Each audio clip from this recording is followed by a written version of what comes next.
Okay, with Easter almost here, I thought it really important to do a quick video explaining how we can look after our kids' oral health during this treat period. Obviously, it's probably the celebrations where we introduce chocolate, sweets and everything the most.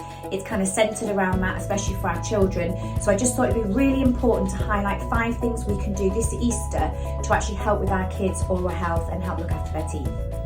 So number 1, avoid really sticky sweets. So avoid the jelly sweets, the Haribos, those kinds of things. They get stuck on the teeth and therefore the sugar remains there for longer, a lot more difficult to get rid of. So if you're choosing a sweet egg or a chocolate egg, I would go for the chocolate every time. Number 2, so if you are going to choose that chocolate egg, dark chocolate is way better than milk chocolate. It contains less sugar and it actually contains properties which are beneficial to the teeth. So not saying that we can just eat that all day long, but if you're going to choose chocolate and your children like dark chocolate, then I definitely go for that option. Okay, number 3, limit the treats that they have to meal times only. So when you're eating dinner, your mouth is already producing the saliva, and the saliva is what neutralizes the acids and stops the sugar attack being so harsh. So the best time to have a bit of their chocolate egg or whatever it is, bit of their Easter hunt treat, is actually straight after dinner, because also the saliva will help to wash away the debris, and as it's already there because they're eating, it's a much better time if they're going to consume that chocolate. Limit it to this. If they're constantly snacking on chocolate throughout the day, that's too many sugar attacks. So limit it to meal times and make sure that they are not having the chocolate at least an hour before bed.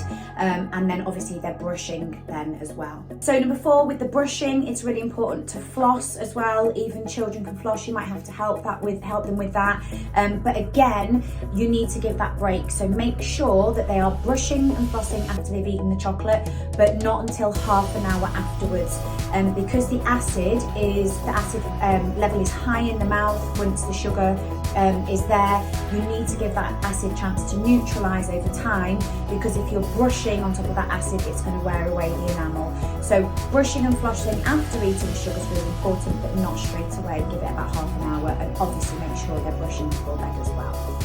And number 5, make sure they're having a lot of water to drink whilst they're consuming the sugary snacks.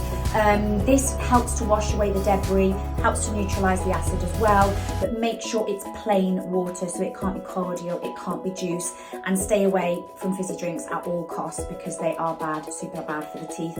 So yeah, make sure they're having water only when they're eating the chocolate to help wash it away. Well, it's super tricky at this time with these kind of things coming along, you know, to help maintain kids' decent standard of oral health. I know, I'm a mum myself and I know how hard it is, but these are 5 quite easy things that we can follow.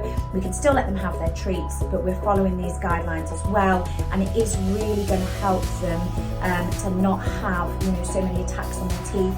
Obviously, we know that too much sugar and too many sugar attacks will lead to cavities, and the last thing we want is our children at dentists having fillings. So enjoy Easter, have a really good time, enjoy some treats as well yourself, follow these guidelines, and everyone can have a happy and healthy Easter. See you soon.